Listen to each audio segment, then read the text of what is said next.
겸손은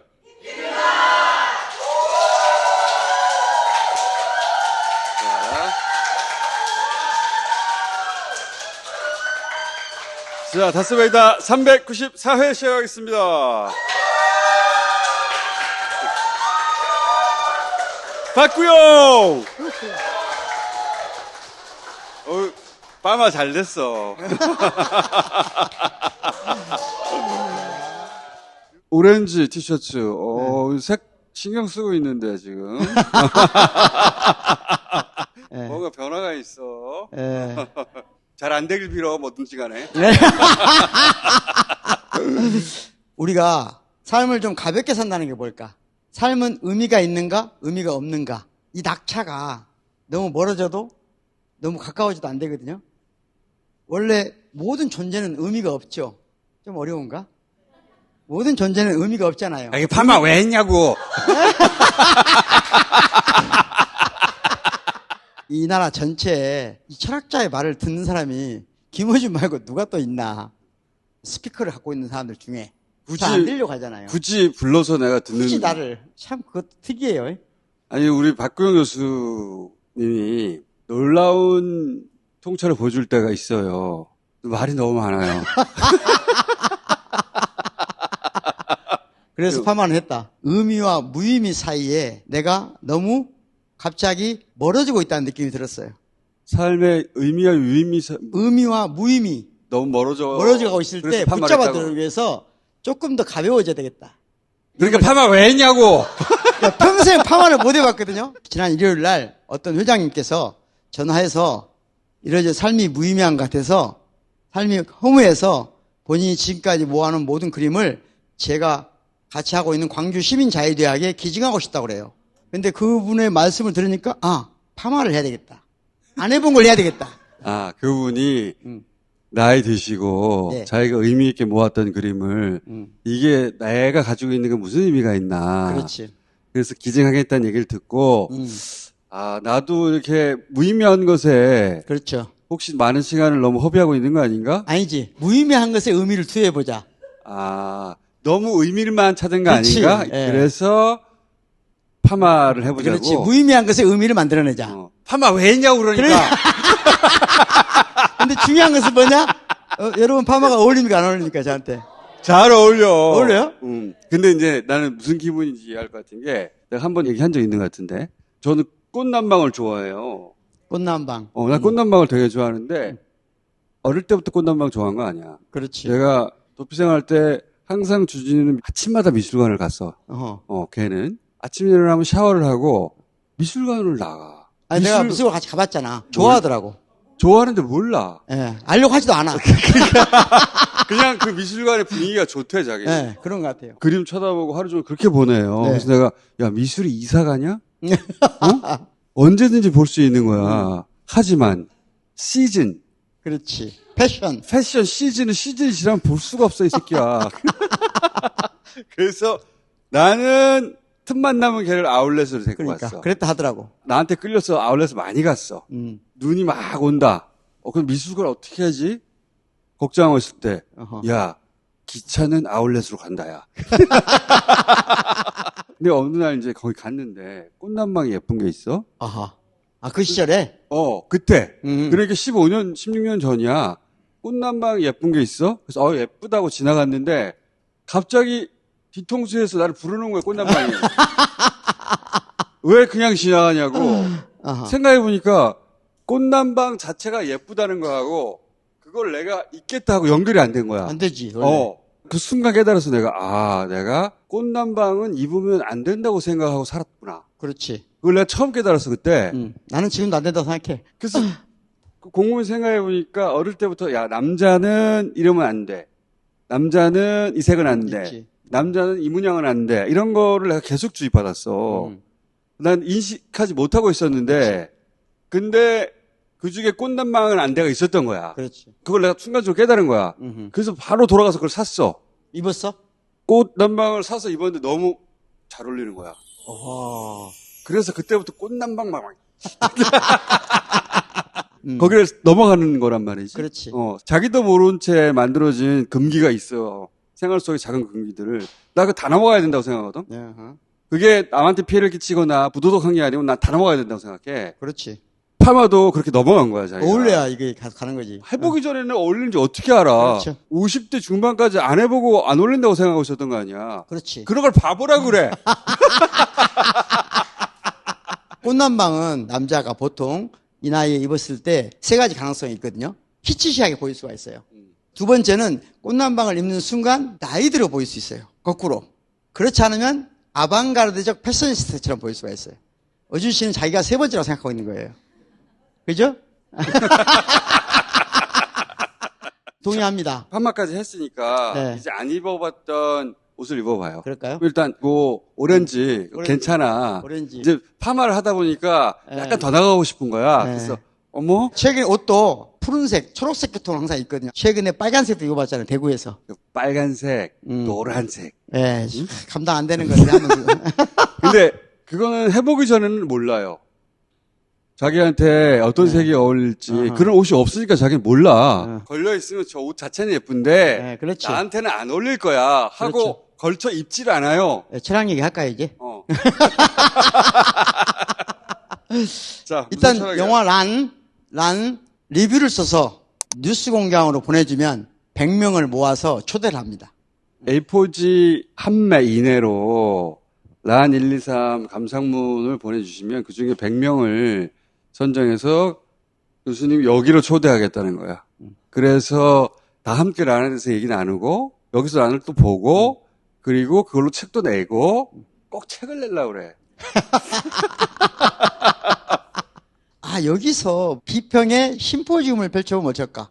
매력적이지 않아요? 시도해보시기 바랍니다. 알겠죠? 정말 글이 좋다. 그럼 글쓰기 지도까지 해드리겠습니다. 괜찮아. 파마 왜 했는지 한 장으로 제출해. 오늘 뭐요? 환멸의 정치? 트럼프의 이란 전쟁을 점점 세계가 환멸의 눈으로 바라보기 시작했다. 그게 빨리 그냥 갑시다. 한 말이 아니고 저는 굉장히 충격받았어요. 최근에. 영국이 미국과 디커플링 하려고 하는 거 선언을 어느 정도 했잖아요. 독일이 이 시도를 한다는 건 굉장히 어려운 일이에요. 저는 한국에서 독일 철학을 공부할 때 독일이 미국 주도의 문화에 굉장히 비판적인 줄 알았어요. 독일은 미국과의 전쟁에서 패전국이잖아요. 그렇죠. 그리고 아우슈비츠에서 홀로코스트를 일으킨 윤리적으로도 패전국이에요. 네. 독일인들에게 2차 대전의 원조의식이 어마어마하단 말이지. 그래서 이스라엘에 관해서도 욕을 안 하고 미국에 관해서도 비판적이 좀 많았어요. 없어요. 제가 가서 유학하는 동안 가장 깜짝 놀란 것은 독일 사람들은 절대로 나치를 되돌리지 않겠다는 각오, 그리고 미국이 이 과정에 큰 도움을 줬다는 합의가 되어 있더라고요. 제가 공부한 도시에도 미군 부대가 있었어요. 그 환경이 저한테 너무 낯설었어요. 제가 꿈꾸던 독일이 아닌 거예요. 진보적인 독일이어야 하는데 네. 나는 그래서 진보적인 독일을 공부하러 갔는데 내가 좀 뭘 착각했나? 그러면서 독일 정치의 특성, 한계 또는 그들이 갖고 있는 아픔, 고통 이런 걸 알게 됐잖아요. 그런데 지금 더군다나 보수당 정권의 수상이 이런 말을 해버렸어요. 저는 이제 환멸을 느낍니다. 미국에 대해서. 네. 환멸을 느낍니다. 이 사람이 서구 유럽에서 가장 그렇죠. 친미주의자라고 하던 그렇습니다. 가장 미국의 메르츠 총리. 예, 가장 친미적 성향이 강한 분이고 보통 독일의 3인당이나 녹색당 계열의 정치인들은 반면은 아니지만 미국과 어느 정도 경계를 두거든요. 근데 이분은 그런 분이 아니에요. 근데 이분이 환멸을 느낀다고 했어요. 그리고 미국과 갈라설 때가 되고 있다. 이스라엘에 대해서도 찬성을 표현 못하면 비판은 하지 않았어요. 네. 이스라엘이 너무 과하게 하면 그걸 지지는 못하더라도 반대하는 목소리를 안 냈거든요. 이번에는 레바논에서 물러나라고 하잖아. 네. 자기들이 이스라엘을 직접 비판하는 것은 양심이 어긋난다고 봤기 때문에 한 번도 그런 적이 없어요. 그런데 이번에는 확실한 태도를 취했습니다. 그렇지. 그걸 제가 정치철학적으로 해석을 해야 되겠다. 자, 그래서 그래. 준비를 했는데요. 여기에 3명의 철학자를 야, 했는데 유명한 사람. 클라우제비츠, 푸코, 스피노자. 야, 네. 오늘 이거 10분 만에 끝낼 수 있겠어? 네. 자, 한 사람 앞에 3분씩 할당해서 한 분씩 해봐. 해보세요. 그죠? 예, 예. 3분씩 오케이. 해봐. 파마도 지금 10분 동안 안 됐는데. 네. 설명이. 제비치. 클라우제비치. 이번에 확실히 이름을 외워야 돼야 돼요. 클라우제비치가 그 사람 아니야. 전쟁은 다른 수단으로 하는 정치다. 예, 그렇죠. 그 말 한 사람이고, 푸코는, 거꾸로 뒤집은 거죠. 그렇지. 거꾸로 뒤집어서, 예. 정치는 다른 다른 수단으로 수단으로 하는 하는 전쟁이다. 전쟁이다. 그건 그렇어요. 스피노자는 왜 나온 거야? 얘는 사과 아니야. 그렇지. 이 사과를 먹으면서 대안을 찾자. 쫑나도 사과 씹는다. 정당성 여부와 무관하게 모든 전쟁은 목적이 명확해야 됩니다. 그렇지. 목적이 명확하지 않으면 전쟁이 아니에요. 그냥 폭력이에요. 발작이라고 그랬지. 발작이에요. 이걸 폭력의 발작이라고 해요. 제가 지금 이 전쟁 연구하고 있거든요. 갖가지 방식으로 연구하고 있는데 목적이 없다는 거예요. 그게 옳든 글튼. 클라우제비치에 따르면 정치적 목적을 가지고 군사 행동을 해야 돼요. 그래야 그 군사 행동이 그 목적의 범위 안에서 움직이니까 폭력이 규제되겠죠. 그런데 트럼프가 제시하는 정치적 목적이 뭐냐?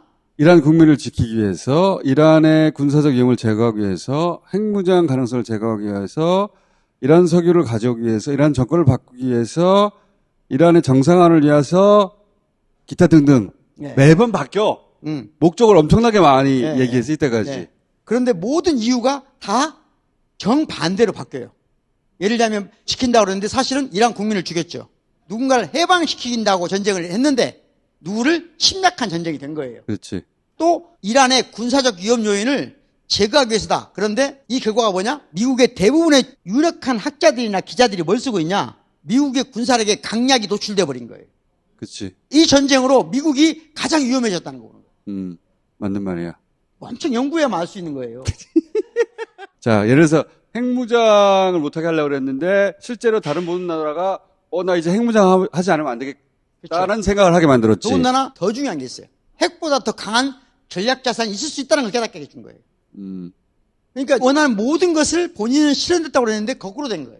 폭력의 발작처럼 느껴진다. 그렇지. 자, 이번 전쟁은 뭐가 없다? 정치적 목적이 없다. 왜 이런 폭력의 발작이 일어났는가? 그걸 이해하려면 클라우제비치 가지고는 이해를 못한다. 미셸 푸코를 가지고 이해해야 되는데 미셸 푸코란 정치란 다른 수단에 의한 전쟁 연속이에요. 다른 말로 하면 지금 국제질서라고 하는 것은 뭐냐? 2차 세계대전의 승자인 미국이 만든 질서예요.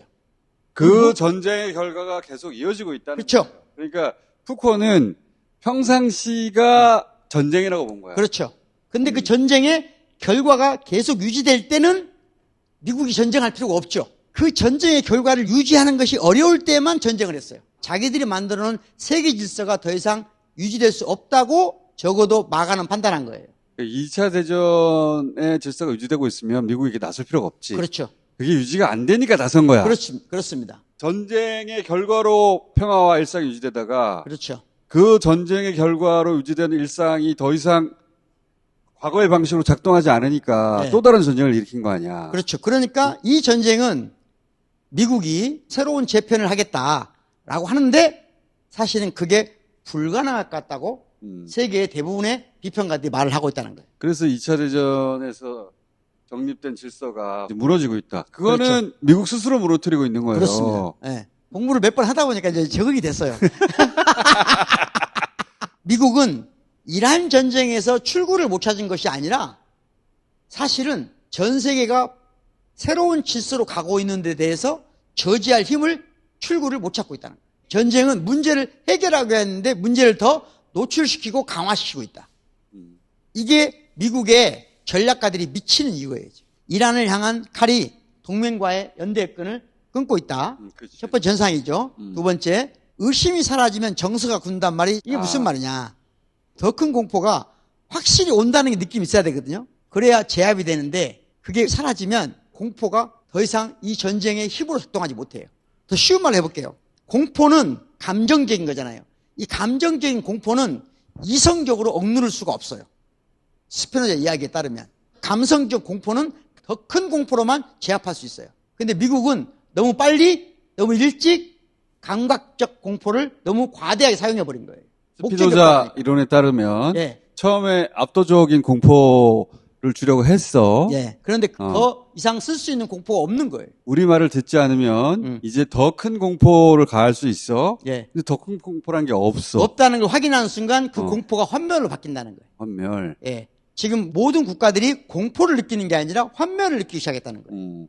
이 지점에 이르렀다는 것이 제 평가가 아니고 지금 유럽 정상들의 모든 표현이 공포에서 환멸로 전환됐다는 겁니다. 미국의 압도적인 군사력에 대해서 좋든 싫든 다들 인정하고 있었잖아요. 그렇죠. 그건 이번에 미국이 압도적 군사력으로 이란을 때렸잖아. 그렇죠. 그러면 이란이 5일 이내에 망했어야 돼. 음흠. 항복했어야 돼. 그렇죠. 그렇게는 발언이 점점 세지고 그러면서 미국이 가지고 있는 수단이 더 이상 없어. 미국이 에너지 관련된 자원을 다 파괴하겠다. 교량을 파괴하겠다. 미국이 파괴하지 못하는 이유는 이란 국민을 사랑해서가 아니에요. 그것을 사용하는 순간 미국은 어떤 전략적 자산도 상실해버리는 거예요. 할 수 있는 게 더 이상 없지. 그러면 너무 위험한 거예요, 이제. 자, 그래서 우리나라의 문제를 가야 되는데, 그래서 메르치가 뭐라고 그러냐? 나의 절대적 우선순위는 미국으로부터의 단계적 야, 독립이다. 이거는 놀라운 말이다. 이게 있을 수 없는 말입니다. 이건 마치 국민의힘에서 예. 당동혁 대표가 예. 나는 미국으로부터 독립할 거야. 그보다 더 센 말이에요. 이게 유럽 전체 분위기가 확 바뀌었다는 얘기죠. 이 정도 말은 아까 말한 대로 공포에서 환멸로 확실하게 정서가 바뀌지 않으면 할 수 없는 말이에요. 오케이.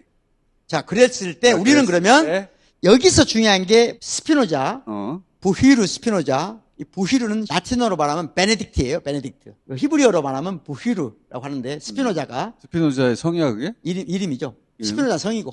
스피노자가 성이고? 그렇죠. 그냥 이름 하면 안 돼? 아는 그거밖에 없는데? 유럽 사람들은 이름을 말하면 구분이 안 돼요. 베네딕트는 천지거든요. 스피노자가 힘을 두 가지로 구분해요. 포테스타스하고 포텐티아란 말을 구분해요. 그러니까 포테스타스는 바깥에서 누군가를 누르는 힘이에요. 이걸 이런 게 포테스타스예요. 지금 미국이 쓰는 힘이 포테스타스예요. 그런데 진정한 힘은 내 안에서 작동하는 다양한 존재들의 교호작용이에요. 말이 좀 어려운가? 어려운 거 하지 말고 처음부터 쉽게 해줘. 누군가를 억눌러서 확인하는 힘이 포테스타스라면 내 내면으로부터 다른 것과 관계를 맺으려고 하는, 관계를 확장하는 것이 포텐티아예요. 포텐티아는 가능성, 개연성으로서 힘이에요. 뭐라고 다시 말해줘. 국제 질서에서 힘의 균형이다, 힘에 의한 정치다 일 때는 다 포테스타스예요. 지금 미국이 쓰고 있는 힘은 포테스타스예요. 이 힘의 시스템 안에서 살아남을 것이냐? 지금까지 했죠. 그런데 세계 질서가 지금 이것을 환멸을 느꼈어. 그러니까 어디로 가자고 하느냐? 다 세계가 포텐티아로 가자고 한다. 임포텐트란 말 들어봤죠? 인포.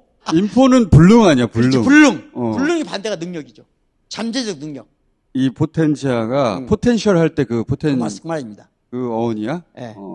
우리나라가 국제 질서를 포테스타스의 체계에서 조금 위치를 바꿀 것이냐, 아니면 완전히 다른 체계로 이동하는 쪽에 무게를 실을 것이냐. 유럽의 정상들은 이미 고민하고 있고 우리나라 대통령은 이미 어느 정도 결정을 내렸다고 보는 입장이에요. 포텐시아로 가기로. 예, 여기서 전작권을 이해해야 된다는 거예요. 전작권 회수라고 하는 것은. 전작권이라는 게 뭐냐? 전시작전 통제권인데 그것은 미국에게 있어도 큰 문제 없다고 생각하는 사람들 많아요. 그건 포테스타스예요. 그런 경우에 어떤 문제가 되냐? 우리의 가능성, 능력이 제압당한 형태로 있는 거예요. 우리의 능력이 제압된 방식으로만 안정을 구하는 거예요. 그러니까 억압된 상태에서 안정인 거예요. 자율적인 안정이 아니고.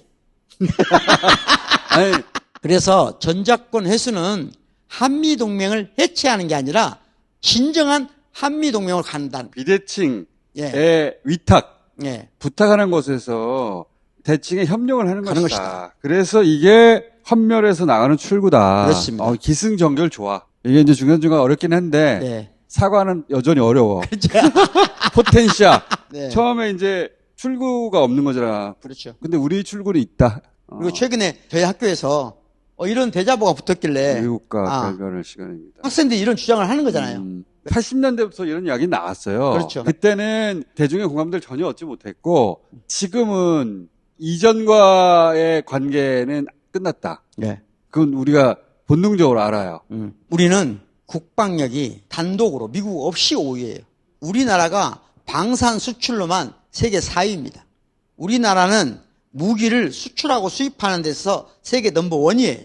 미국한테 우리 작전권을 넘겨준다는 건 말이 안 돼. 말 자체가 안 되는 거예요. 그들한테 주권의 일정 부분을 양도하는 거예요. 우리가 더 확장하기 위한 힘을 누르는 것이다. 그리고 더 불안해. 그렇습니다. 중동 국가들이 그 불안을 겪었잖아, 이번에. 그러니까 그걸 환멸을 하는 거예요. 그러니까. 공포가 아니라 환멸의 시대가 시작됐다. 환멸의 정치가 이제 국제 정치를 새롭게 재편할 것이다. 그런데 이 절대절명의 순간에 전시작전 통제권이 없다? 큰일 날 일이죠. 그렇죠. 여기까지 하고 다음 주에 A4지 한 장으로 파마 왜 했는지 적어와. 제가 이렇게 머리를 파마를 했는데 자기처럼 길러보래요. 머리도 길러보고 수염도 해보고 수염도 안 해보고. 해봤던 거 다 해봐. 알겠습니다. 네. 자, 스피노자 이론으로 왜 파마했는지 적어와. 오케이. 자, 다음 주에 뵙겠습니다. 고맙습니다.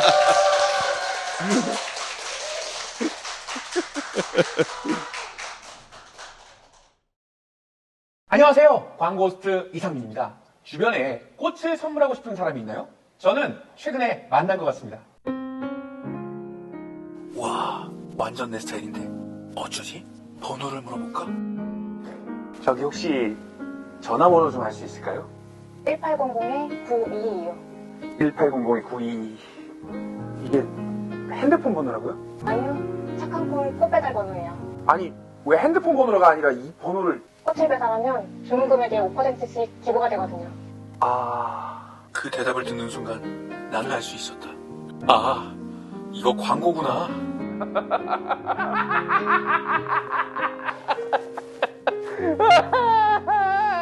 착한 콜 대리운전은 수도권 1800-9998을 눌러주시면 콜당 500원이 기부됩니다. 착한 콜 퀵서비스도 있습니다. 수도권 1800-95668 다 외우실 필요 없이 검색창에 착한 콜만 검색하시면 모든 서비스 전화번호를 확인하실 수 있습니다. 이렇게 마음이 훈훈해지는 서비스. 저도 언젠가 이용할 수 있겠죠?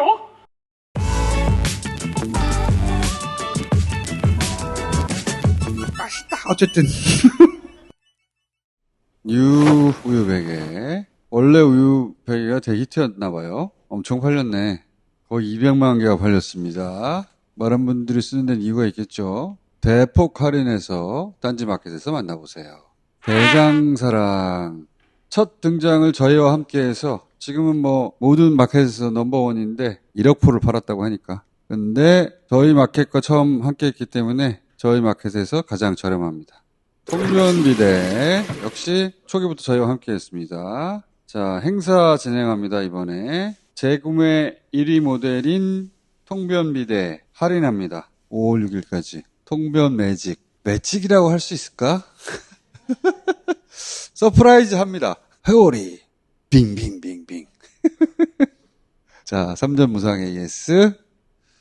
요즘은 이렇게 삼삼을 키우더라고요. 산속에 직접 씨를 뿌려서 지종을 7년간 키운 다음에 7년째 캐서 산삼액을 추출한다고 합니다. 그래서 사포닌 함량이 매우 높다. 후기를 확인해 보세요. 내부를 보시겠습니다.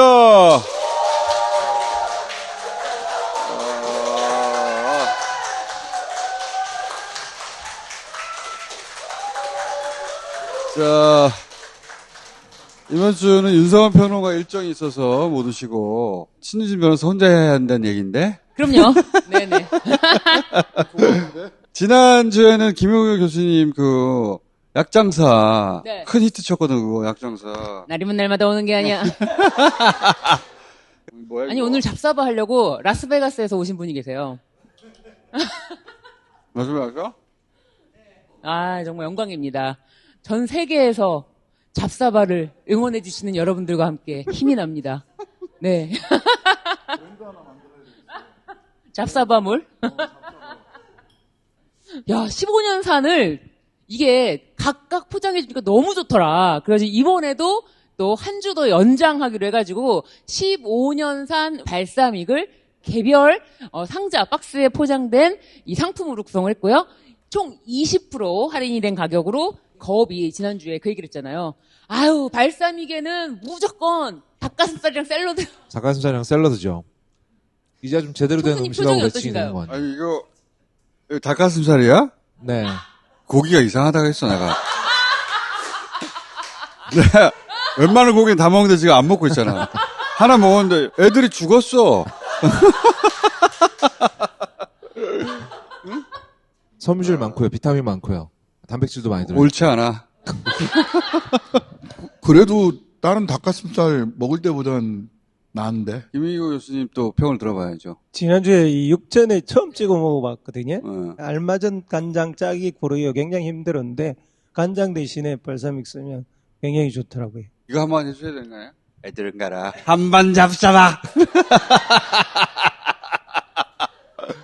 제가 4년 동안 외교 전문가로서 이미지를 갈고 닦았는데 저번 방송 한 번으로 완전히 날아가요. 저번 방송 이후로 저분 이름이 뭐지? 김희교 교수님이라고 처음으로. 약장수 버전으로 한번 해주세요, 그러면. 연함이 무엇이냐? 살모사라 그래. 왜 살모사냐? 살살 기기 때문이야.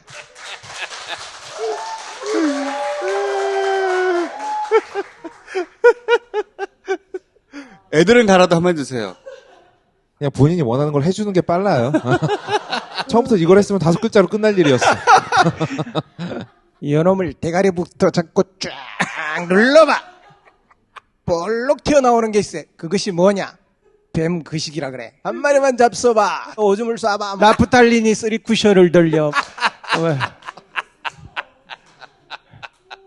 세 마리만 잡숴봐. 그건 나도 책임 못 져. 그 사람들이 전국을 돌았기 때문에 전국 멘트가 다 똑같아요. 자, 잡사로 합시다. 여러분, 부탁드려요. 여러분. I say 잡사, you say 바. 잡사. 잡사. 잡사, 잡사. Thank you.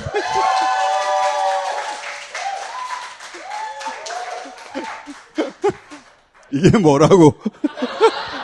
응원구호처럼 됐어. 라스베가스에서 왔다니까요. 자, 오늘 이야기는 김건희 항소심, 징역 4년, 벌금 5천만 원. 이게 이제 도이치 주가 조작 무죄는 공동전범으로 뒤집혔잖아요. 이거는 깔끔해. 자본시장과 금융투자업에 관한 법률 위반의 점에 대한 무죄 부분, 특정범죄 가중처벌 등에 관한 법률 위반, 알선 수재의 점에 대한 무죄 부분을 모두 파기한다. 결론적으로 공동정보 책임은 인정된다는 것이 저희 재판부 판단입니다. 앞에는 되게 깔끔하다. 특히 여기서 계속 얘기했던 포괄일제. 김건희가 직접 한 게 아니어도 공범들이 한 기간까지 산입해야 된다. 이거 우리 주장창 이해한 건데 깔끔하게 다 정리됐어요. 중도에 이탈했다고 하더라도 공동정범이 함께 저지른 나머지 그렇지. 부분도 전부 같은 범죄 행위 안에 들어간다. 전체가 하나의 주가 조작이므로 그래서 공동전범 아주 깔끔하단 말이에요.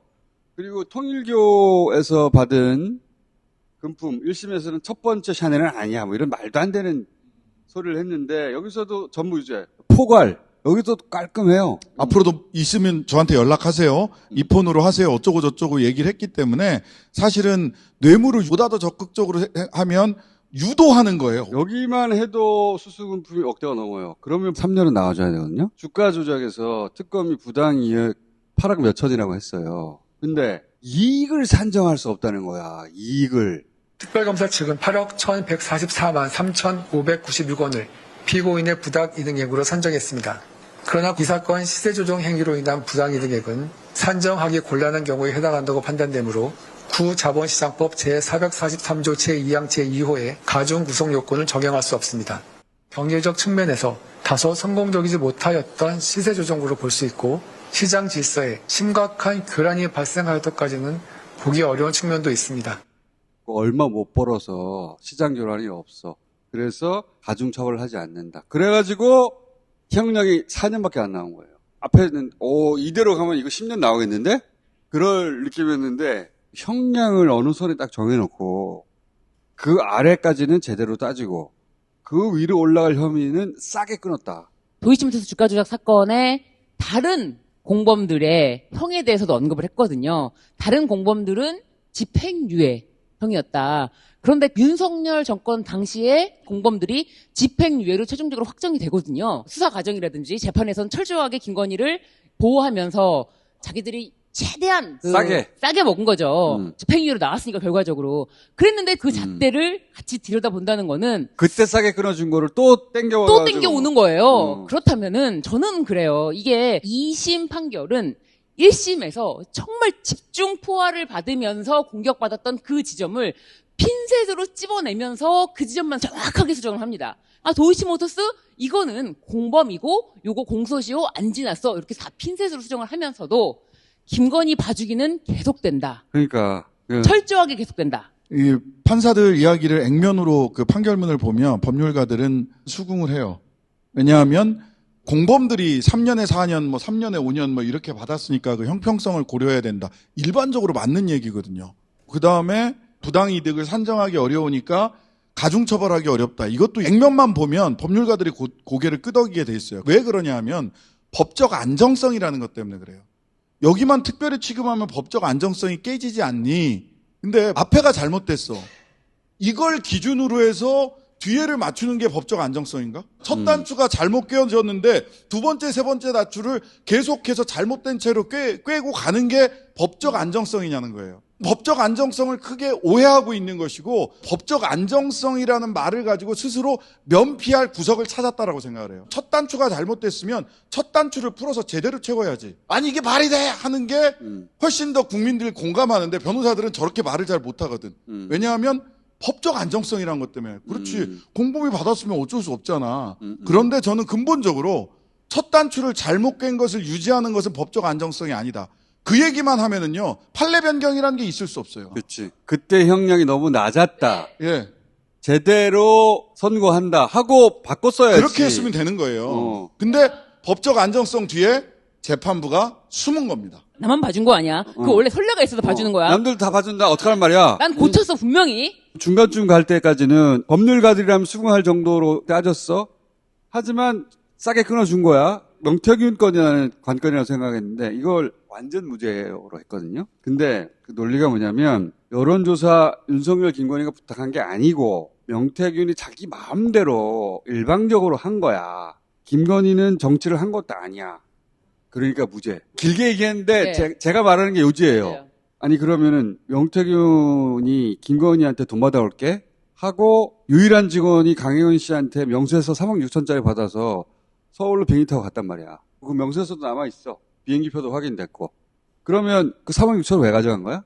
3,000개 샘플에서 굉장히 5,000개 구체적으로 샘플로 지원해요. 이제 조사를 해서 매일매일 윤석열 쪽에 보고를 한다라고 명태균 대표가 저한테 전화를 하고 정산 내역서를 뽑아놔라. 돈 받아올게 해서 3월 거의 한 20일경에 서울로 올라가셨어요. 네. 돈을 받아올게. 그 내역서의 금액이 얼마였습니까? 3억 6천 정도. 직접 만나러 간 거죠? 윤석열 대통령과 김건희 부부를. 네, 만나러 간다 해서 서울로 명태균 간다 해서 네, 그 서류에 봉투를 넣어서 드렸거든요. 그 여론조사 비용 네. 대가가 김영선의 공천인 거예요. 김영선 공천 얘기가 나오잖아.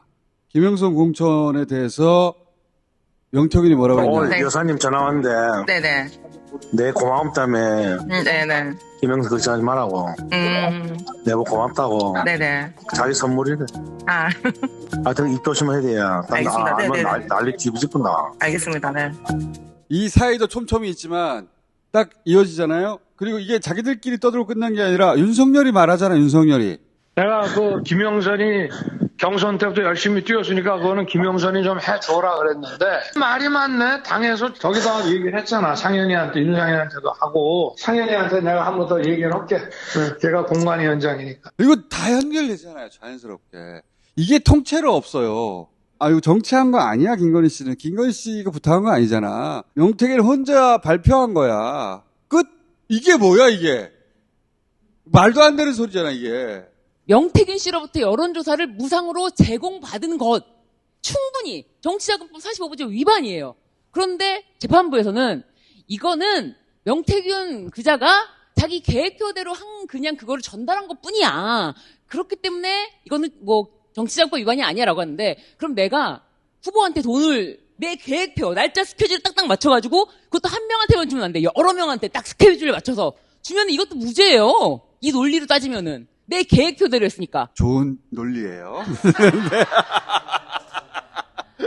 지방의 일개 업자예요.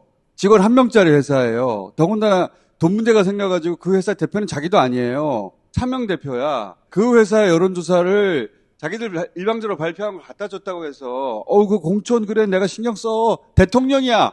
내일 취임하는 사람이야. 이 전화 통화한 날이. 내일 취임하는데 내가 신경 썼다. 그거 이거 해주려고 그랬는데 잘 안 되네. 그거 다시 공관위원장한테 말했어. 납득이 안 되잖아. 그 뒤에 김건희랑 통화한 내용도 있잖아요. 그리고 나서 김건희가 다시 전화하잖아. 걱정하지 마세요. 잘 걱정하지 될 말라고. 거예요. 왜 이럴까를 생각을 해봐야 될 것 같아요. 지금 윤석열 재판이나 김건희 재판에서 잘 부각되고 있지 않는 부분이 있어요. 선거법 위반 부분이거든요. 이것도 공직선거법 위반 내지는 정치자금법 위반이에요. 이게 유죄 판결 받으면 어떻게 되느냐. 국민의힘으로 연결되는 거예요. 국민의힘으로 연결되고 대선이 무효가 되고 돈을 다 토해내야 됩니다. 한 400억대를 토해내야 돼요. 국민의힘이. 그리고 명태균이 쭉 여론조사를 해줬던 국민의힘의 영남권에 있는 다수의 정치인들이 다 다쳐요. 그러니까 내란 재판은요. 지금 이제 정상 궤도를 찾아가고 있는데 윤석열과 군장성들 싹 밀어내면 되지만 선거법 위반 재판, 정치자금법 위반 재판 100만 원 이상의 형이 나와서 당선 무효가 되잖아요. 그러면은 선거 자체가 당선 무효가 되기 때문에 돈과 사람의 측면에서 국민의힘이라는 보수 정치 세력이 괴멸 가능성이 있어요. 저는 판사들이나 검사들이 스스로 어떤 선을 그어놓고 있는 게 저는 느껴져요. 그냥 뇌피셜입니다. 저도 뇌피셜이 형량은 정경심 요소에 맞추고 명태균 건은 김건희 씨한테서 끝나는 게 아니라 국민의힘으로 연결되니까 거기를 넘어가요. 아예 끊고 보이지 않는 선을 쳐놓고 시작한 게 아닐까? 그러니까 명태균 건도 그렇고 왜 이런 말씀 드리냐면 가로수길 예화랑 선거사무소 이거 명백한 선거법 위반이에요. 명백하죠. 너무너무 명백해요. 유사기구 설치예요. 그냥 유사기구 설치 굉장히 셉니다. 선본 외에 건물을 얻어서 다른 조직이 굴러갔다? 그럼 유사기구 설치잖아. 주로 그거 굉장히 때려잡으려고 세요. 한단 말이야. 그것 때문에 전화방 따로 설치하고 다른 사무실에서 하면 다 날아간단 말이에요. 근데 이것도 어떻게 됐지? 기소 자체가 안 된 걸로 전화. 네, 맞죠? 안 됐어요. 네. 그 선을 넘지 말아야 된다라는 암묵적인 뭐가 있다. 이러다가 씨마른다, 씨말라. 재판부가 국민의힘을 초토화시킬 수 있는 그런 이제 시발점이 내가 되고 싶지 않은. 왜냐면 앞에 법적 논리를 보잖아요. 능력 있는 판사들이에요. 네, 맞아요. 충분히 다 조질 수 있어요. 그런데 멈춘 거예요, 어딘가에서. 하다 만 거예요. 그 하다 만선이 제가 보기에는 이거 당선 무효까지 안 가게 하려고 하는구나 라는 추정을 공장장이 하고 있는 것으로 추정합니다. 저는 거업한테 들었어요. 제가 뒤에서 그 얘기를 다 해주고 여기 와서 앉아 있는다고요? 1심 판사는 처음부터 끝까지 엉망진창이었거든요. 네. 2심은 깔끔한 부분 되게 깔끔해요. 근데 뒤에 가면은 아니 이 똑같은 사람이라고 이게 납득할 수 없는 판결문이란 말이야. 그러니까 가이드라인이 있는 게 아니겠냐고 거업이 생각하니까. 거업 고마워. 그래도 비법조인으로서 이번 판결 보고 제가 딱 떠오르는 건 전문가 함정이라는 말이에요.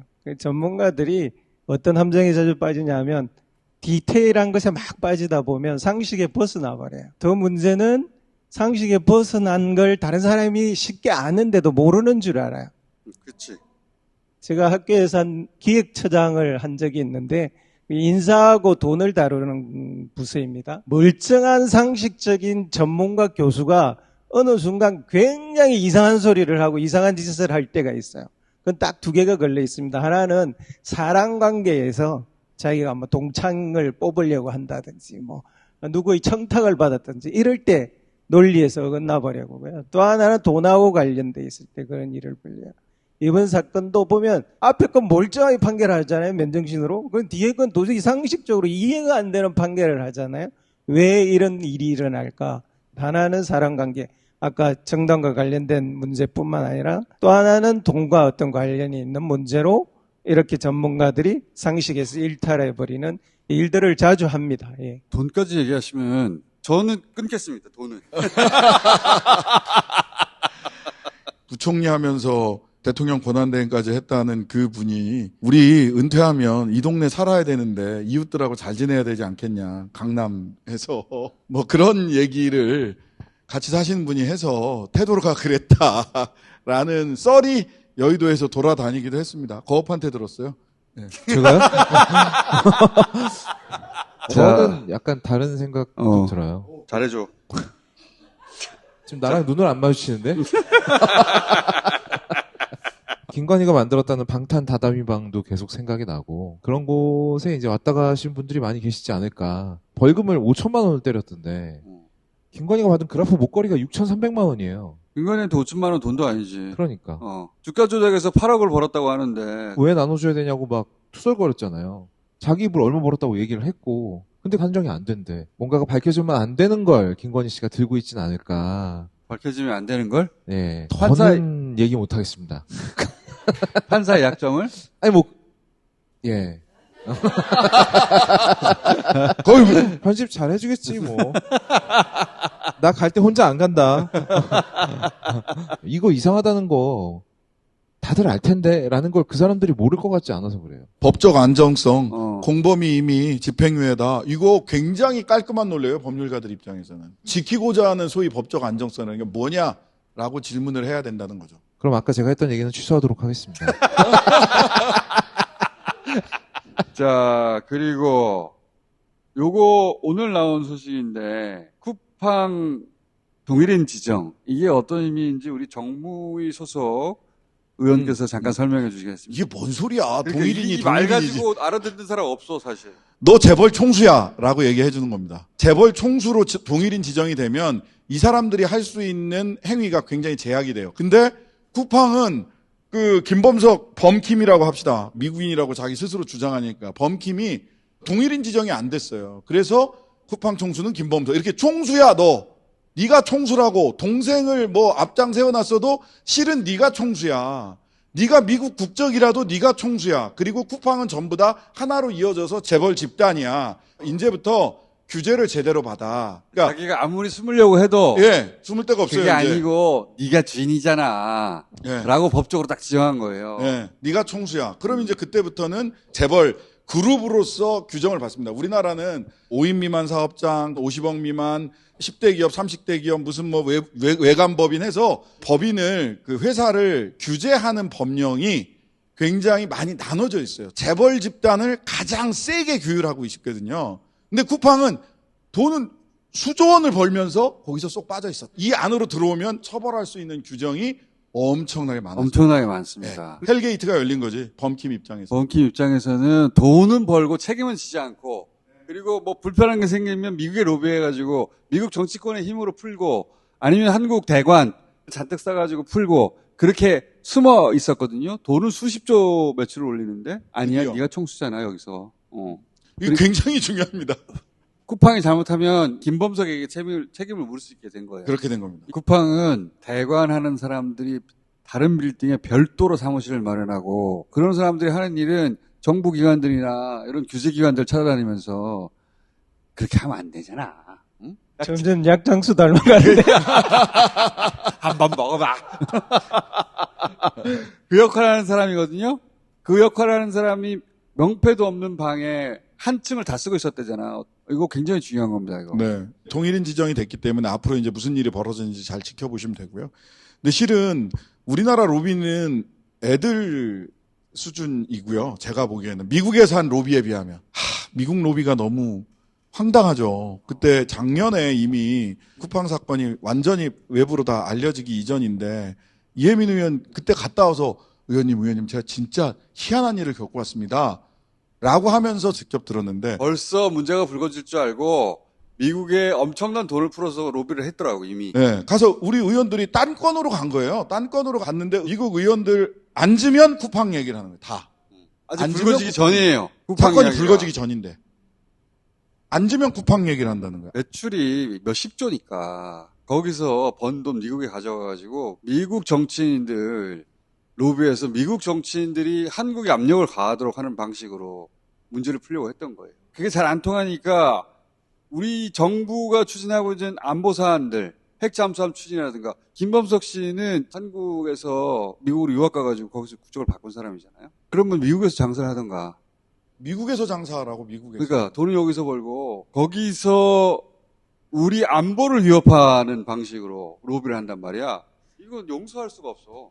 게다가 이제 쿠팡에서는 자신의 기업의 이익만 가지고는 의원들을 움직일 수가 없으니까 친중 좌파 정부다. 그러니까 이재명 정부가 친중 친기업. 정권이다. 미국 기업을 못 살게 굴고 거기에 중국 기업이 들어와서 장사를 잘 되게 하려고 괴롭히는 거다. 말도 안 되는 소리 아니야. 그런 말로 현혹시키면서 이거는 같이 대응해야 된다. NSC에까지 막 로비하고. 탈팡하기가 쉽지가 않나 봐. 이런 게 잘 전달이 안 되는 것 같아, 사람들한테. 스포츠 중계 보시는 분들 중에 울며 겨자 먹기로 뭐 쓴다 하시는 분들 많이 계시는데 불편한 거야. 그러니까 사람들한테 계속 알려줘야 돼. 이들이 무엇을 어떻게 잘못하고 있는지. 70년대, 80년대 재벌기업 총수들이 로비하고 노동자들 탄압하고 그걸 지금 하고 있는 거예요, 사실은. 그렇지. 보면. 앞서가는 기업이다 어쩌고 저쩌고 하는데 국민들을 대하는 태도, 노동자들을 대하는 태도, 입점에 있는 자영업자들, 사장님들 대하는 태도, 정치권을 대하는 태도는 70년대, 80년대 수준으로 대하고 있어요. 그것도 극우가. 예. 극우화된 자들이. 독재 정권이 하던 정도의 그런 인식, 사고방식이야. 예. 보면. 그러니까 영국이 인도, 일본이 한국, 옛날 조선, 뭐 그런 대상으로 우리를 보나 그런 마음 아닌가라는 생각이 들 정도예요. 그렇지 않고서는 어떻게 이렇게 할 수 있지? 어떻게 이럴 수 있지? 정말로. 쿠팡을 어쩔 수 없이 쓰는 사람들도 뭐 여러 가지 이유가 있을 수 있잖아요. 이걸 계속 알아야 돼요. 맞아요. 계속 얘기해야 돼요. 계속 1년이고 2년이고 계속 해야 돼요. 앞으로. 이게 상식처럼 받아들여지게 점점. 그리고 이 대안이 나와야지 해결이 돼요. 잘못한 줄 알겠는데 나한테 직접 피해를 끼친 건 아닌 것 같고 나는 이게 없으면 불편해. 그러니까 대안이 있어야 되고 계속 얘기해야 돼. 계속 상기시켜드려야 돼요. 대안이 되는 서비스 업체가 등장해야 돼. 그게 문제야. 지금 있는 온라인 서비스 몇 개 조합해서 쓰시면 되거든요. 네이버 플러스 스토어라든지 이런 데서 요즘에는 다음날 바로 새벽 배송 많이 해줍니다. 필요한 물건들 거기서 묶어서 주문하면 돼요. 할 수 있는 분들은 그렇게 넘어가고 기업 사용자들도 많아요. 그리고 회사 구매 담당자들도 계속 이런 정보에 노출돼요. 계속. 이걸 대체하는 서비스가 나와야 되고 국적을 바꿨지만 이 사람은 매국노 짓을 하고 있는 거야. 지금 선을 넘은 거잖아요. 뒤 돈 벌겠다고 그러니까 국가의 안보를 위협하고 있잖아요. 협박에 협박. 자꾸 쿠팡 괴롭히면은 핵잠수함 추진 어려워질 걸 협박하고 있어. 이 씨발. 그렇지. 완전 씨발이지 이거는. 계속 얘기해야 돼요. 공정위 조치가 굉장히 잘 출발하고 있다고 생각하는데요. 쿠팡 문제는 그냥 나쁜 기업 하나를 우리가 상대하지 맞아요. 않는 문제가 전혀 아닙니다. 지금 우리는 미국과 불평등한 수직적 동맹관계가 있는데 이걸 평등한 동맹관계로 바뀌어야 될 절체절명의 시기에 지금 있어요. 그 문제에 이 쿠팡이라는 기업이 미국을 끼고 들어온 거란 말입니다. 좀 더 평등한 관계로 가기 위해서 우리가 핵 잠수함 문제, 안보 문제를 재론하고 있는데 그것까지 엉망진창으로 만들려고 하고 있어요. 쿠팡 하나 정도는 얼마든지 우리 법으로 다스릴 수 있거든요. 이건 철저하게 우리 법으로 다스려야만 미국이 우리를 만만하게 보지 않습니다. 그 다음에 가장 효과적인 것 두 가지가 있는데 하나는 미국에서 진행되는 소송 이거를 스크린 해봐야 돼요. 맞아요. 이게 훨씬 더 쿠팡한테 아프거든요. 대한민국 한국 땅에 계신 분들이 미국에서 소재기를 했다고 소비자 집단 소송을 거기는 소비자 집단 소송을 할 수 있는 제도가 열려 있기 때문에 액수도 엄청나고 하니까 여기서 그 소송을 하나가 한 게 있고 허위 공시 등을 통해서 주주들이 손해봤다 해서 주주들이 또 소송을 하는 게 하나 있어요. 이게 훨씬 더 아파요. 그 소송 어떻게 진행되는지를 우리가 잘 팔로우해야 돼. 오케이. 자, 김효희 교수님, 트럼프 승리 선언 검토 중이라고 하던데 트럼프 승리 선언 하나요? 그리고 또 하나는 중국 드라마 뭐 있어요?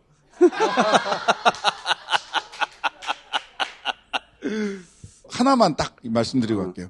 윤석열 항소심 판결이 났습니다. 7년 체포방해 한 거 있잖아요. 네, 체포방해 한 거. 내란 전담 재판부의 첫 판결이라는 겁니다. 꽤 괜찮게 나왔어요. 네. 내란 전담 재판부가 일관성을 가지고 재판을 해 들어가기 시작할 것이다. 여러분들이 내란 전담 재판부 만드는 것에 대해서 조이대 코트부터 시작해서 얼마나 쌩 난리를 쳤습니까? 헌법 위반이다, 삼권 분립 위반이다 했는데 그 성과가 나왔다.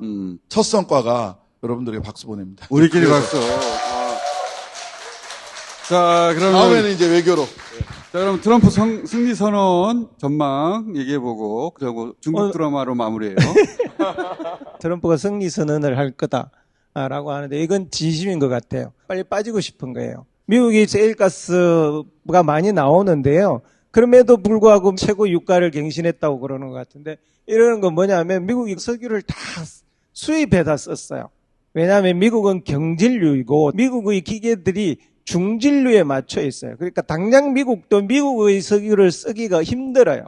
그래서 지금 미국의 정유 공장들이 지금 벌써 멈추어 있는 곳이 많이 있습니다. 그러니까 계속 유가는 올라가는 거예요. 빨리 빠져야 돼요. 중국하고 정상회담 준비도 해야 돼요. 지금 중국에서는 난립니다. 원래 이 당대국 간의 정상회담은 준비 기간이 상당히 길어요. 접시에 똥 묻은 것까지도 다 검사를 해야 되는, 길어야 되는데 그게 지금 시간이 없는 거예요. 그래서 지금 중국 쪽에서도 난리가 나고 있어서 빨리 빠져야 돼요. 근데 빠지는 방식이 어떤 것이냐. 오늘 또 어떤 이야기가 나왔냐면 호르무즈의 몇 봉쇄를 장기화하겠다. 이거는 마치 그냥 들으면 전쟁을 계속 하겠다라는 소리로 들리지만 저는 그게 아니고 장기화함으로써 설설설설 전쟁을 끝나는 쪽으로 미국만 빠져나갈 방식이라고 생각합니다. 왜냐하면 역봉쇄를 미국이 장기화하기가 굉장히 어려워요.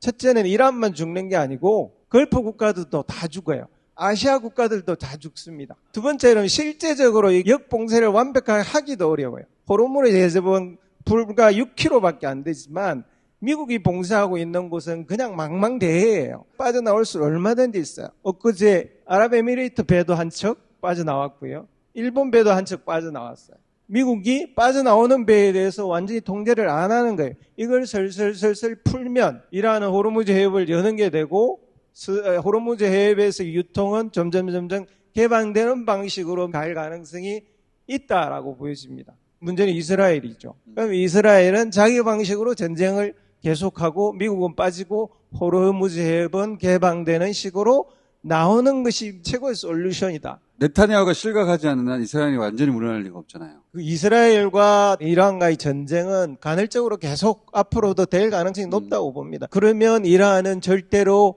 440km, 60% 핵물질을 포기하지 않는 선에서 서로 아킬레스건을 잡고 나아갈 거라고 보였습니다.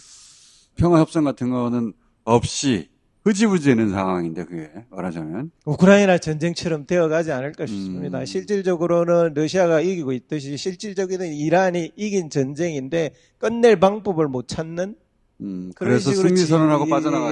그럴 가능성이 높아 보입니다. 그렇게 되면 호르무즈는 오픈이 되는 겁니까? 호르무즈는 이미 이란이 결제 구자까지 만들었다고 해요. 그래서 위에나만 받는 게 아니라 달러도 받고 다른 돈도 다 받는다고 하니까 당장 필요한 국가들은 돈 내고 나오면 미국이 설설설설 풀어주는 방식으로 가지 않을까 싶어요. 그건 주식 때문에 그러는 거예요. 예. 그래서 그럼 주가는 계속 올라갈 건가요? 이 얘기를 하는 거예요. 그냥 제 혼자 생각입니다. 코스피가 회복이 됐지 않습니까? 근데 종전 선언도 안 됐고 그 기름값은 내려오질 않았단 말이에요. 불안한 거죠. 이게 높이 올라가 있어도. 그러니까 주식을 더 늘어야 되나 말아야 되냐. 그건 12시에 보시라고요. 그러니까 12시에. 박시동 이광수한테 물어봐. 김혜교 씨님은 중국 드라마야. 제가 우리 김희교 교수님 추천해주신 옥을 찾아서 얼마나 재밌게 보고 있는데요. 아껴서 보고 있잖아요. 아, 진짜 재밌어 그게? 재밌어요. 그게 뭐가 재밌어요? 아슬아슬 하다가 이제 마무리가 되면 편안하게 끝나요. 한편 안에서도? 한편 안에서. 근데 다음 편이 되면은 빌드업이 돼. 아슬아슬하게 막 조마조마해. 그렇지만 또 평안하게 끝나요. 아, 중국 드라마의 특징이구나. 너무 좋아요. 제가 보통 무협지가 아닌 중국 드라마를 추천해달라 그러면 가장 먼저 추천하는 게 겨우서른이라고 하는 드라마입니다. 상해라는 대도시에 30대 여성 3명이 각자의 삶을 살아가면서 자기 인생을 개척해 나가는 이야기인데요. 30대라는 나이가 가지고 있는 갈등, 대도시에서 살고 있는 사람들이 가질 수 있는 성공, 좌절 이런 것들이 아주 잘 묘사되어 있는 드라마여서 추천드리고 싶습니다. 넷플릭스에 있네요. 저 한국 드라마도 하나 추천해도 돼요? 지금 넷플릭스에서 드라마 부분 1위 하고 있는 기리고라는 작품이 있어요. 기리고? 기리고. 뭐예요, 장르가? 이게 오컬트 호러입니다. 제가 항상 한국 영화의 돌파구는 장르물이다라고 얘기를 했는데 살목지가 200만 넘었는데 그것도 호러 오컬트였었거든요. K 오컬트 장르의 드라마가 지금 전 세계 넷플릭스를 휩쓸고 있어요. 그 정도로 재밌어요? 5편까지 보고 왔는데 상당히 괜찮습니다. 청소년 관람 불가거든요. 굉장히 표현 수위가 높은 편이에요. 잔인하다는 얘기예요? 아니면 피치갑을 많이 하고 섬뜩하고 기괴한 이미지들이 많이 나오죠. 기본적인 내용은 링하고 비슷한 거예요. 링에 이제 저주가 비디오 테이프를 타고 퍼지는 거였잖아요. 이건 이제 핸드폰에 어플리케이션을 타고 퍼지는 거죠. 핸드폰에? 네네네. 기본적으로는 링하고 비슷해요. 예전에는 TV에서 기어나오는 거였는데, 네네. 이제 휴대폰에서 기어나오는 거야? 그렇게 1차원적으로 따라하진 않았고. 그럼 휴대폰에서 나오면 너무 작잖아. 그러니까. 탁 좀 될 것 같은데. 그 어플리케이션을 깔고 내 사주를 이렇게 쓴 다음에 이걸 들고 소원을 얘기하면 그 소원 하나를 들어줘요. 뭐 분신사바 이런 느낌인 거야? 네, 대신에 죽어야 돼요. 24시간이 지나면. 그러니까 내 소원을 말하고 네. 그 대가는 나의 죽음이야? 예. 비는 시점에서는 다들 가볍게 생각할 거 아니에요. 핸드폰 앱인데. 그러니까 죽는다는 경고에 대해서는 가볍게 여기고. 가볍게 무시하는 거. 애초에 핸드폰 앱이라는 게 그렇잖아요. 그냥 이딴 게 무슨 소원을 들어줘. 뭐 이렇게 생각할 거 아니겠습니까? 앱을 개발한 악마가 있어? 코딩을 한 건 아니고요. 그냥 여기에 C인 거죠. 따지고 들어가면 안 돼. 오컬트잖아요. 자, 신하시면서 뭐 있습니까? 요새 제가 이제 볼 시간이 잘 없는데 하도 돌아다니느라고 제일 많이 다시 돌려보는 애니메이션 중에 하나가 원펀맨이라고 있습니다. 새로운 시즌이 오픈이 됐어요. 장르가 뭐야? 괴수 만화예요. 한 방에 다 때려잡는 히어로가 나오는 거예요. 중딩들도 만화처럼 보이는데 실은 완벽한 뭐 권선징악 이런 게 아니에요. 심지어는 히어로 협회도 있어. 승급 시험을 위해서 막 서로 점수 따기도 하고 하는데 권선징악이긴 한데 스토리도 있고 이 감정이 좀 여러 가지 생각을 하게 하는 단순하고 재밌지만 단순하지만은 않은 한 편이 한 20분 정도씩밖에 안 되기 때문에 짤막짤막. 신장식 의원님은 진짜 잡다하게 봐.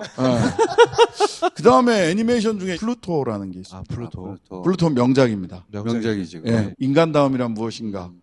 로봇을 통해서 한번 그 질문에 도전해 볼 수 있는. 예, 몬스터라는 작품도 정말 좋고. 예. 원펀맨은 한번 보면 내가 보면 취향 저격일 것 같은데 시즌 1부터 한번 봐봐요. 원펀맨 한번 보겠습니다. 네, 시즌 1부터 겨우 31첫 편과 원펀맨 첫 번째 편을 한번 보겠습니다. 길이고. 길이고 첫 번째. 원펀맨은 첫 편만 보면 안 되고 몇 편은 봐야 돼. 이 세계관을 좀 이해하기 위해서는. 다음 주에 내가 보고 얘기하겠습니다. 여기까지 하겠습니다. 네, 감사합니다.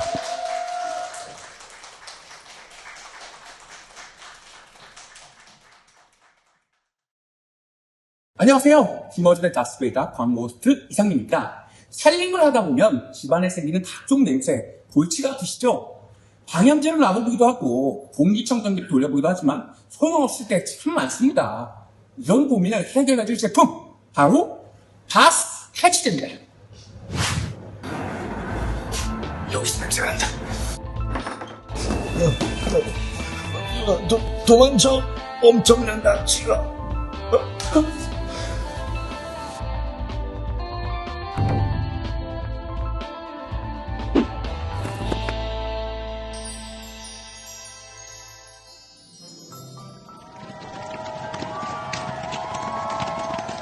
아주 멋진 냄새 해결사죠.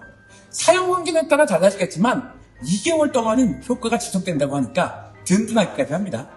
탈취에는 환기를 해주는 것이 가장 좋지만 환기가 어려운 곳에는 이 바스 탈취를 놔보세요. 딴지마켓에서 후기 확인하시고 직접 구매하실 수 있다고 하니까 한번 만나보십시오. 이상민이었습니다. 안녕하세요. 김어준의 다스베이다 광고호스트 이상민입니다. 최근에 유산균을 선물 받았습니다. 그것도 2가지를요. 장유산균 메타, 구강유산균 덴티. 둘 다 먹기 귀찮은데 그냥 하나만 먹어도 되겠죠? 네, 이상민과 유해균 선수의 경기 시작됩니다. 상대 이름이 유해균이라서 이상민 선수는 유산균을 챙겨 먹고 나왔답니다. 유해균 선수의 바디블로우 회장, 포장, 12지장 계속 허용하는데요. 너 왜 그래? 뭐 잘못 먹었어? 유산균만 먹었을 뿐인데 구강 유산균만 먹어서 그런가? 야 그럼 장유산균도 먹어. 구강! 야 둘 같이 먹어. 아, 이상민 선수 카드가 견고해졌어요. 유해균 선수 결국 때리다 지칩니다. 알고 보니 같이 섭취해야 좋은 장유산균과 구강유산균이었습니다. 구강 따로, 장 따로 관리해야 진짜 균형을 유지한다네요. 입은 상쾌하게, 속은 편안하게, 이제 유산균도 구강별로 관리하세요. 딴지마켓에서 구강유산균 덴티와 장유산균 메타 두 제품 모두를 만나보실 수 있습니다.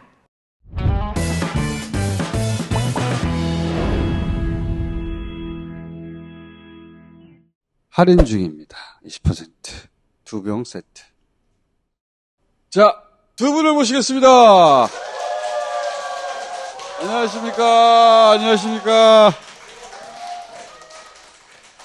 자, 윤석열 정치검찰 조작기수 청문회. 이번 역대 어떤 청문회보다 효과가 있었는데, 청문위원으로 맹활약하시는 이영우 의원님.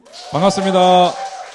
그리고 청문위원인 줄 알고 잘못 섭외한 김기태 의원님.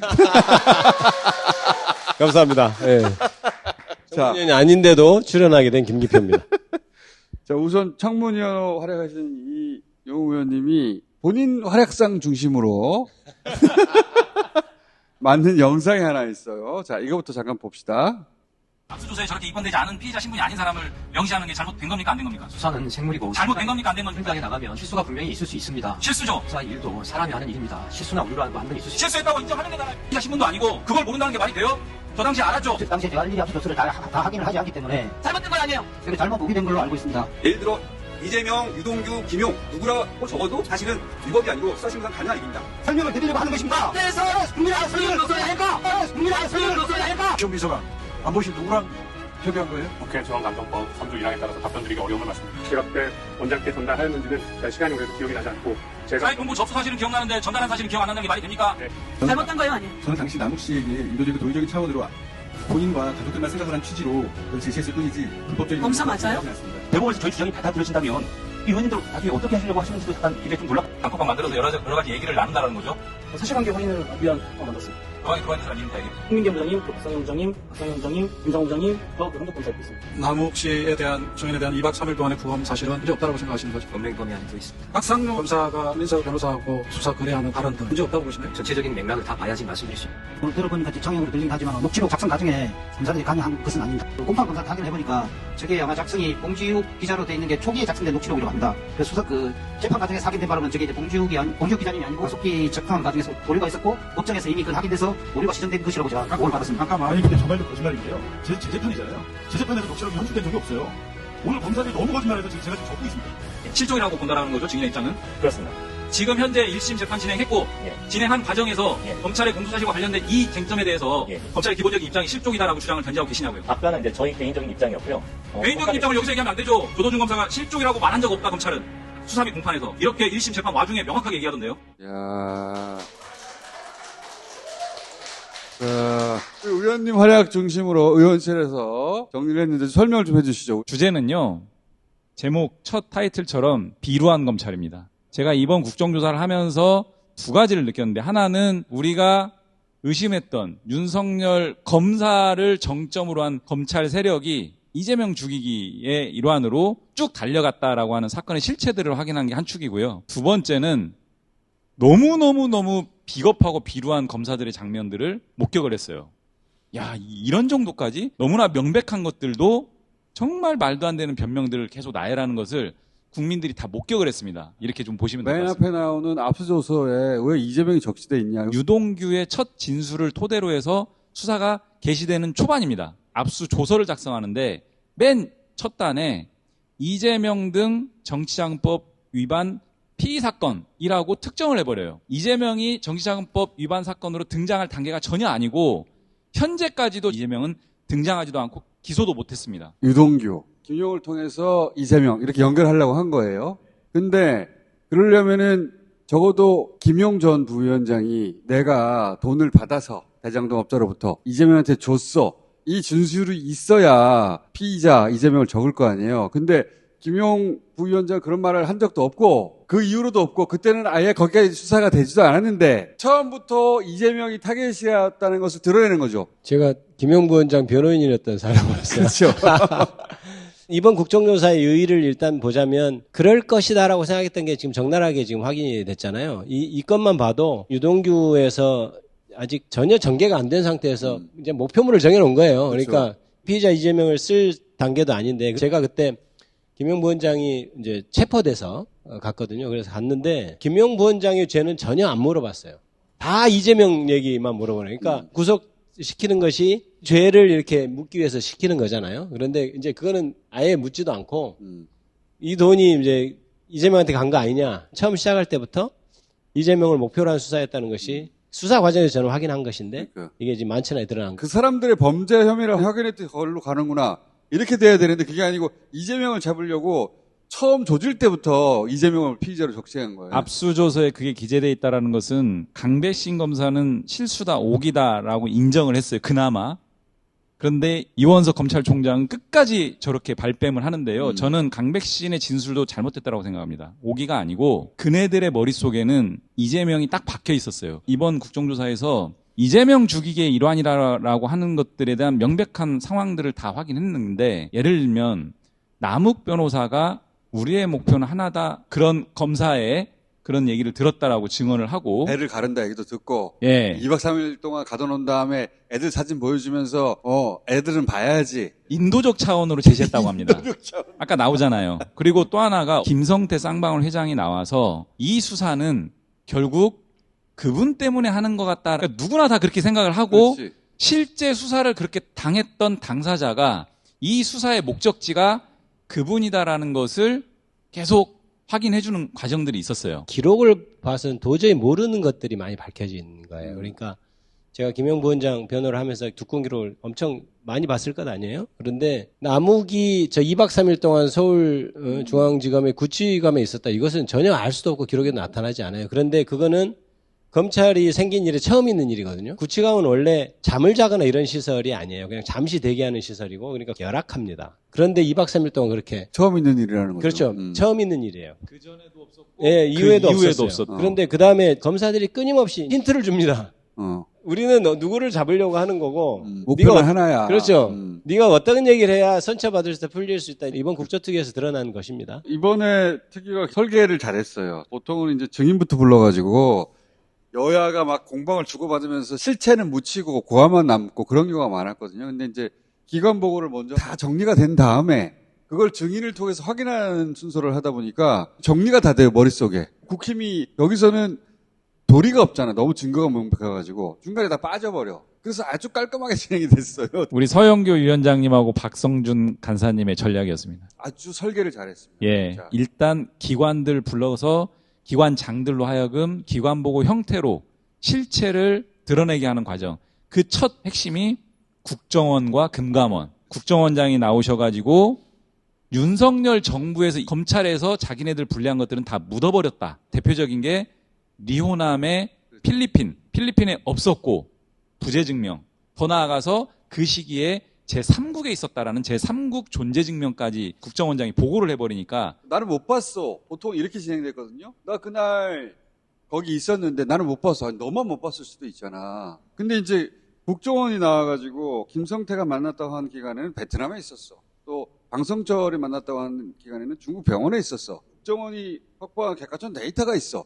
뭐 말을 붙일 수가 없어. 국힘에서는 리오남이 공작원이니까 신분증 위조해서 다닐 수 있지 않냐. 그러니까 이른바 부재의 증명, 거기 없었다는 증명으로는 조금 부족했어요. 그런데 존재의 증명, 거기 아니고 딴 데 있었다니까. 그러니까 국힘 의원들이 할 말이 좀 없어졌죠. 누구랑 있었다고 하는 것도 있고 다 있다고 하니까 끝나버렸어요. 게다가 국정원에서 66가지의 증거를 다 갖고 있었는데 숨겨놓는 조치를 하고 압수수색에서 그것만 가져가도록 했다는 거잖아요. 검찰에 유리한. 애초에 수사를 시작할 때 압수수색할 단계부터 그렇게 수사를 시작했다는 증명이 이번에 그렇죠. 됐죠. 국정원에서 쌍방울 사람들이 북한 리오남을 그때 만날 수 없었어 라고 하는 자료가 이미 있었어요. 국정원에는. 쌍방울 사건하고 상관없이 이재명 정부 이전에 쌍방울 대북 송금하고 무관하게 리오남은 중요 인물이기 때문에 국정원이 주시하는 자료가 있었던 거예요. 윤석열이 들어서면서 국정원에다가 검찰 인사들을 파견했단 말이죠. 그 자료를 다 보고 불리한 거 다 빼버린 거예요. 북한 리오남을 김성태가 만났다고 만들어낼 때 이미 김성태가 리오남을 만날 수 없다는 거를 검찰들은 알고 있었어.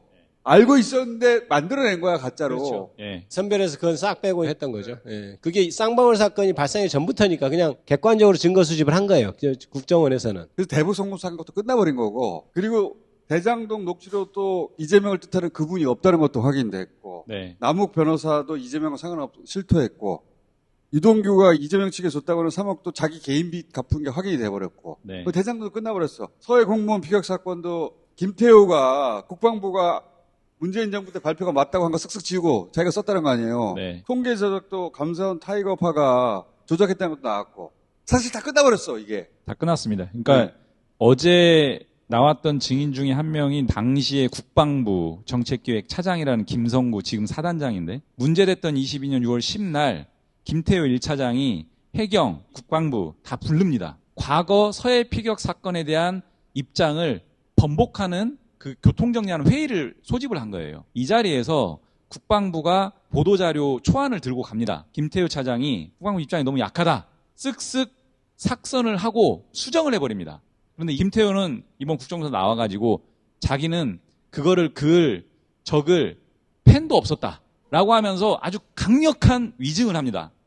근데 그 자리에 있었던 국방부 차장이 그렇지 않다. 직접 쓱 긋고 적기까지 했다. 무슨 내용을 적었냐라고 하는 것까지 구체적으로 증언을 해버렸습니다. 내일 위증 대상에 포함시켜서 고발을 해가지고 반드시 책임을 묻겠습니다. 청와대 펜이 없었다는 건 좀 심한 변명이네요. 그러니까 아니 그렇죠.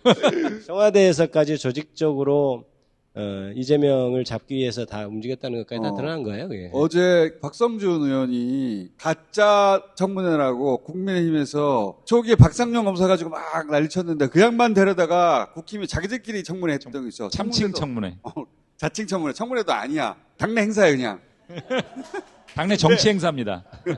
근데 거기서 뭐가 드러났냐면 이걸 전부 다 일일 보고 했다는 게 드러난 거예요. 윤석열한테. 네. 자백했습니다. 윤석열이 일일 보고를 받고 이 모든 걸 진두지휘한 게 아니냐 문건으로 네. 확인이 된 거죠. 어제 박성준 간사님이 국정조사장에서 제보받은 문건을 공개를 했습니다.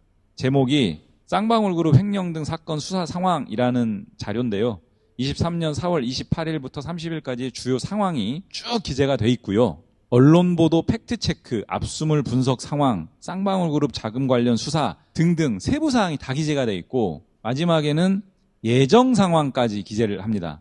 앞으로 이런 것을 진행하겠습니다. 일보라고 해가지고 법무부에 보고하고 법무부가 공직기강 비서관 통해서 대통령실에 보고하는 검찰 출신 이시원 그 라인을 통해서 보고가 됐다라는 문건이 어제 공개가 됐습니다. 이재명 죽이기의 일환이다라고 하는 것을 과연 누가 했냐?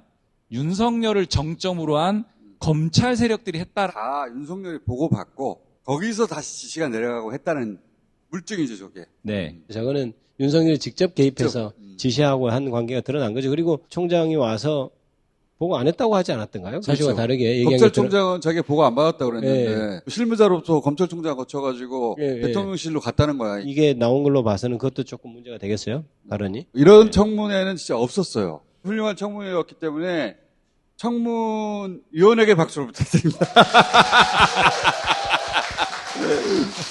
고맙습니다. 그럼 청문위원이 아닌데 잘못 불러나오면 자주 잘못 불러주십시오. 장외 청문위원입니다. 자, 검찰개혁 2라운드가 남았잖아요. 보안수사권은 이제 완전히 물 건너갔다. 네. 물 건너가지고 오래됐는데. 아직도 물 건너간 줄 모르는 것 같은데, 검찰은. 이미 물 건너갔죠.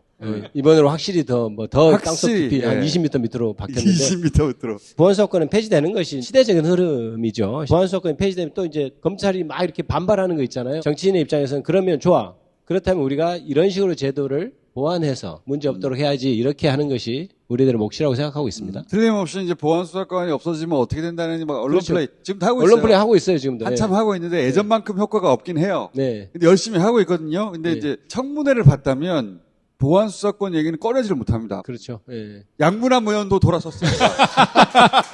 그럼 다 돌아선 거예요. 그러니까 우리 양문환 의원님이 이번에 이제 청문회 하면서 여러 가지 성과를 많이 내셨는데 상당히 또 힘들어하는 측면도 있었어요. 본인은 애정과 자부심이 있었고 본인이 수사했던 기준으로 후배들을 바라봤는데 본인 이야기로는 윤석열 이 특수부가 한 걸 보니까 무섭다잖아요. 무서움을 느꼈고 절대 권한을 주어서는 안 되겠다. 너무 일탈한 모습들을 매일같이 목격하면서 굉장히 좀 충격을 받았어요. 양구남 의원이야말로 이제 굉장히 특수통이잖아요. 저도 사실 특수부에서 근무했던 사람으로서 저도 너무 많이 놀랐어요. 그러니까 이렇게까지 하나? 저렇게는 안 하거든요. 선별해서 압수수색을 한다든지 정말 객관적인 자료가 있는데 아예 증거도 안 내고 이렇게 한다든지.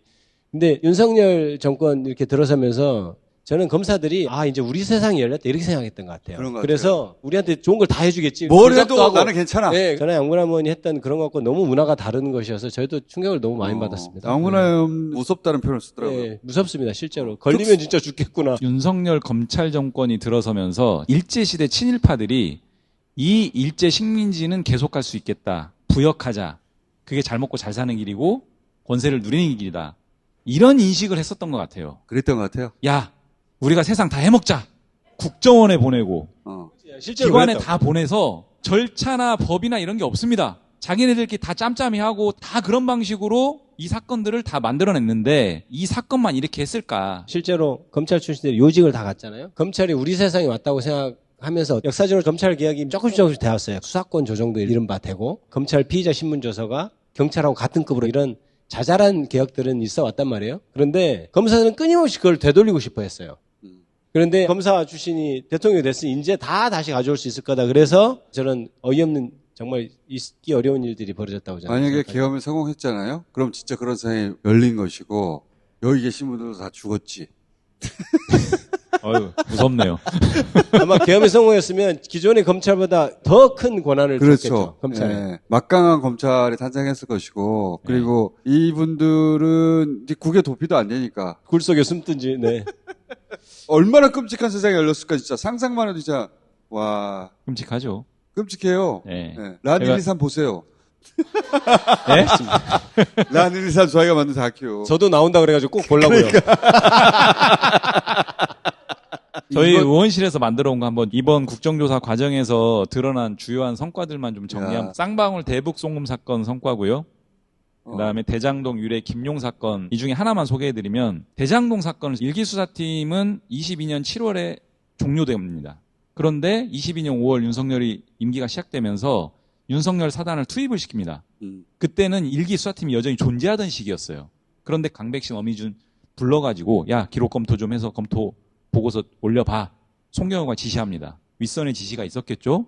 요 과정을 거쳐서 한 달 뒤에 정식 발령을 내가지고 1기 수사팀 갈아치우고 전면 교체를 합니다. 왜? 1기 수사팀을 이끌었던 김태훈 지금 현 대전 고검장이 왜 이렇게 교체됐다고 생각을 하느냐. 1기 수사팀은 이재명을 포함한 공직자 수사와 관련해서 혐의점을 발견하지 못했다라는 게 1기 수사팀의 결론이었어요. 얘네들 가지고 안 되겠구나. 그래서 결국 2기 수사팀이 들어와서 수가 기소한 건데 이게 다 법원에서 안 받아들여졌거든요. 1기 수사팀과 2기 수사팀이 넘어가는 이 과정이 하나의 대장동 사건의 본질을 잘 보여주는 부분이라고 생각을 했기 때문에 우리 의원들이 이 상황들을 밝혀낸 겁니다. 근데 참고로 그때 이제 윤석열이 5월달에 취임했잖아요. 몇 자리만 원포인트로 인사를 합니다. 그때 제가 너무 충격을 중앙검사장부터 바꿔치기 하는 건 이제 요 수사를 새로 다 그런 불안함이 있었는데 진짜 그러더라고요. 아예 그냥 자기들 팀으로 꾸려가지고 1기 때는 이재명이 안 나왔어요. 2기가 들어와서 이재명을 만들어낸 거죠. 그래서 기록을 보면 법조인으로서 쫙 기록을 보는 관점이 있을 것 아니에요? 1기 수사팀 수사 기록도 같이 있고 2기 수사팀 기록도 같이 있는데 그런 말이 있습니다. 지동서에 의하면 다 설명되는데 천동서에 의하면 33개 예외를 인정해야 이런 말이 있어요. 과학에. 근데 1기 수사팀의 기록에 나오는 남욱의 진술이라든가 유동규 진술에 보면 진짜 딱 악의가 맞아요. 그런데 새로운 것에 안 맞는 것이 너무 많은 그런 사건입니다. 이 사건이. 만들어내다 실패해서 이재명을 감옥에 못 넣기 때문에 계엄을 한 거예요. 검사로 못하니까 군인으로 한 것이다. 맞습니다. 네. 윤석열은 대통령으로서의 역할을 한 게 아니고 여전히 검사로서 남았다. 그밖에 할 줄 몰랐고. 라는 게 이 국정조사 과정에서 더욱더 명징하게 좀 드러났다라는 생각이 들고요. 김만배 누나가 윤석열 부친의 집을 매입한 과정, 박영수 특검이 소개해줬다는 거잖아요. 김만배가 조우영의 변호인으로 박영수 특검을 소개를 해서 조우영 혐의 사건이 그냥 유야무야 된다라는 건데 시간이 한참 뒤에 흘러서 박영수 특검이 김만배 누나를 이쪽에 소개시켜주는 부당거래 영화보다 훨씬 더 영화적인. 김만배가 윤석열 부친의 집을 사줄 이유가 있었을 것이다. 그건 아직 밝혀지지 않았어. 예, 그게 그 실체가 드러나지 않았고 내일 최종 국조특위 회의를 하는데 고발을 할 리스트를 좀 정리를 거의 다 했고요. 과거 수사의 불법 일탈 행위들 모아서 전자는 국조특위가 직접 고발하고 과거 수사 과정에서의 불법 일탈 행위 부분과 관련한 고발은 저희 당 차원에서 추진하는. 그러면 고발을 하면 수사할 주체가 필요하잖아요. 특검밖에 답이 없다라는 결론에 이르렀고요. 특검을 꼭 해야 되는 것 같아요. 결론을 제대로 내는 특검까지 연결되는 매우 훌륭한 국정조사였고 다시 한번 말씀드리지만 김표 의원은 잘못 섭외돼서 나온. 근데 내용은 굉장히 본인이 직접 거기 등장하는 사건의 변호사 더 잘 아실 거예요. 법사에서도 사실. 다뤘던 문제이기도 하고 국정조사 특위는 특검의 명분을 확실히 만들어준 특위죠. 맞아요. 국정조사 특위에서 하면서도 저기 뭐가 더 있을 것 같은데 하는 것들이 있어요. 그거는 결국은 수사로 마무리될 수밖에 없는데 검찰에 대한 검사가 할 수가 없잖아요. 그렇지. 검사가 개입하면 안 되기 때문에 다시 특검으로 갈 수밖에 없는 그런 구조다. 특검을 결국 가야 종결이 되는 거다. 특검 발족하면 청문위원은 아니지만 다시 모시도록 하겠습니다. 그때는 잘못되지 않은 섭외로 오겠습니다. 자, 여기 계좌번호 비춰주시고요. 감사합니다. 고맙습니다. 가장 핵심적인 걸 한 말씀 드려야 될 것 같은데 예. 저희가 지금 어렵습니다. 지금 어려워요. 너무 어려워요. 예.